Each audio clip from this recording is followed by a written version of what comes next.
Good to see you, sir. Good to see you. What you don't know is the first food that Chef ever made for me was a steak in one of your skillets at the Inspired Home Show. Yep. At the time known as the International Home and Houseware Show. This is a dynamic 9.5-inch cast iron grill pan skillet. This has your proprietary nonstick inside. Yes, it does. And this is a Father's Day gift if I ever needed to say Father's Day gift. It screams it without saying it. Or anybody who's doing the cooking. Let me hop on this side. Yep. And let me tell you that there is no reorder, only order of the year on this. It's 9.5 inches. There are grill marks in the bottom, or raised grill lines in the bottom, I should say. And what I like this is, David, is obviously you can smoke it right inside your house. You can put a dome on that and actually smoke it. It goes on any surface, blah, blah, blah, stainless, glass, it's mirror, outside, inside, on the grill chicken? outside. And I'm doing chicken paillard here, and this is called a quadrillage. See that little crosshatch? You get that by going one way and then turning it the other way, right? See that? Those are grill marks, not painted on. Yep. And now there's nothing in there except the chicken. I didn't put any butter or oil on that. And what's great about this is it gets really hot. So when you're inside, you want that grill flavor, you can do it in the middle of the winter. And I have my burgers here, which I love, and it's the best way to do burgers. I always tell you on cast iron, because outside on the grill, what happens? All that love goes into the charcoal. Yeah, right. Right? I always say you sacrifice it to the grill gods. This is quick, it's easy, and now you're doing it right on the stovetop. And this works on every stovetop, including induction, because remember, this is cast iron. Now, no reorder on this, Chef. So when I give updates, I need everyone to remember that you will receive 4 of the recipe cards, but all we have is all we have. And once it's gone, not going to be reordered. Now, we have this for you in the black, 760 in the black. Here is the cranberry, 830 in the cranberry. Don't forget the Zakarian blue, fewer than 1,000, and finally the hunter green.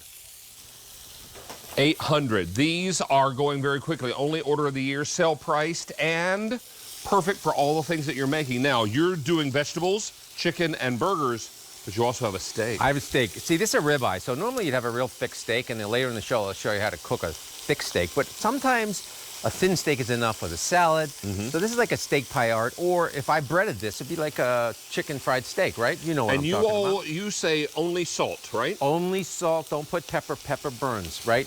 You can put barbecue rub. Yeah, douse it. You can put Hit barbecue that with a little rub. bit of your flake salt. Right, but I always like just a plain steak, because you know what? This is ribeye, David. The beef is what you want to taste. If you want a little bit of salt or pepper after, put it on after you cook it. Now, I'm going to flip this. Look how it just slides in the pan. And I'm going to cook this probably a minute each side, and I'm going to make a little quick sauce in the pan. Because it's thinner and it's going to cook faster. Correct, correct. But this is also a screaming hot pan, and we know that because you have an infrared thermometer coming up. I do right here. So that will help everyone understand that that pan is very, very warm. In fact, we're get on that? Okay, we're 425 degrees, 372, 400. That's hot. Okay.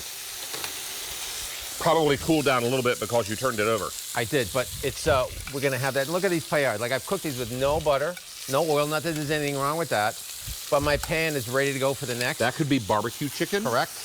But you would wait until after the chicken is cooked to add the barbecue sauce. And I'm just gonna put another steak in there, because this, like anything else, you do not have to season these pans. Now, Chef, do you let steaks come to room temp? I do. I do. At least 25, 30 minutes. Room temp is probably, like, the average house is 76 degrees, so room temperature is still relatively cool, right? Okay. So room temp means that way you get a even medium rare all the way through.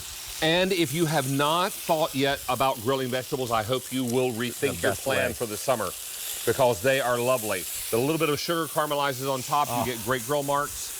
Those burgers look amazing. Yeah, they're good. And if you notice, I don't press the burgers, I don't smash them. I'm a traditionalist. I like a burger that looks like that. Well, there's no juice in the bottom of the pan. No, because all the juice is, guess where? In the burger.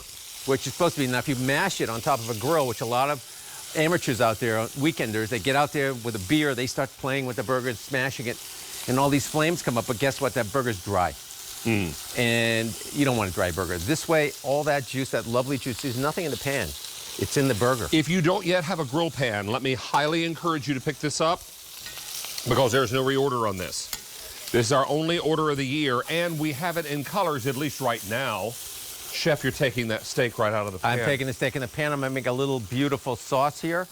All right, now let me talk to you about color choices, and you will get 4 recipe cards with this purchase. You have black, 700 remain in the black. Here's cranberry, 800. Zakarian blue, 950, and finally the hunter green, 750 remaining. And you've got some shallots, some butter. Yeah, look how easy this is. I mean, I really have, this is bare minimum, which is what I like to do with the steak. But remember, we have these pour spouts here on the edge, so we can make a little quick sauce. And why not make some quick sauce with some red wine? Why not? And that pulls all the beautiful juice on the bottom of the pan. So let that bubble up a little bubble, bit. just and get... look how evenly it cooks. It's because it's cast iron, David. Right. And look what that is. And this is nothing. I mean, if you have a shallot left over or some garlic left over, like my house... Now, is your butter salted or not? Unsalted always. In my house, I always have leftover stuff. There's always ends of cheese, ends of onions, scallion. I don't throw away anything. I either make a stock with them, or I use an occasion like this. Like, what do I got in the house? So if I have leftover onions, if I have leftover scallions, a few pieces of garlic, maybe even like some leftover romaine that I can shred up, I can do everything with it. You've got a ribeye over here that is just screaming to be turned. So this is called in French quadrillage, which means hash mark. I mean, it's a beautiful sound in French. We say, you know, hash marks. It sounds very, very fancy in French. Yeah, quadrillage. Quadrillage. Railroad. So we just, like this, we just went one side, then this side, and then the opposite. And it's a beautiful way to present food. And then you've got a sauce. Beautiful sauce. Fit for a king. That I'm just going to drizzle over this. And look at how long did that take? That took nothing. A little fresh parsley, because I love parsley. And you have a beautiful little steak paillard inside with a grill flavor. Completely delicious, and the fat in that beef sauce is just what makes it taste so good. And if you want to make sure that your grill or your oven or your pan is the right temperature, we do have your infrared thermometer coming out. Yes, we do. In a minute, I'll show you about it's that. important to know it's not an internal thermometer, it's an external thermometer. This is going to read the outside temperature, but that's very important, particularly if you're searing a steak, like that. etc. Look at this. Look at this beautiful burger going on my burger tray. Again, this is what I like a burger to look like. Oh. I have nothing against smash burgers, but that's what I want to see. When I go to a pub, that's what I want. Yeah. That's what I want. And a tall, very tall beer. And a tall beer and maybe some potatoes on the side. Maybe. Maybe French fries. I don't know, David. Maybe. Maybe. All right, now, shall we head over to the thermometer? Let's. Now, batteries are included. This is going to be a short presentation, so we're not going to have a lot of time to spend on this one, but I do want to let you to know 600 of these ordered yesterday. Whether you're deep frying or you're boiling,